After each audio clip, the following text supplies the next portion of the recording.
Hi guys! I'm Barbie Imperial and I'm your Pep Beauty Coach.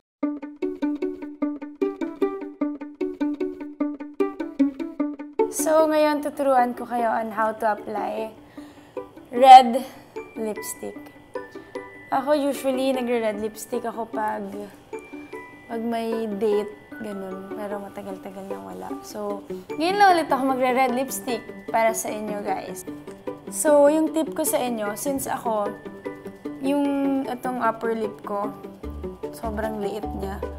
So, magdodrawing na lang ako para medyo lumaki siya. And yung red lipstick, ano siya, mas bagay siya kapag hindi too much yung eyeshadow mo. So, ayan. Drawing ko siya since maliit yung lips ko.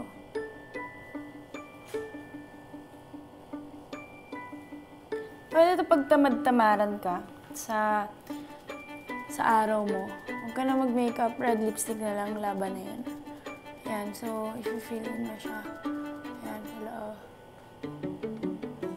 Ayan. Guys, di ba lumaki yung lips ko?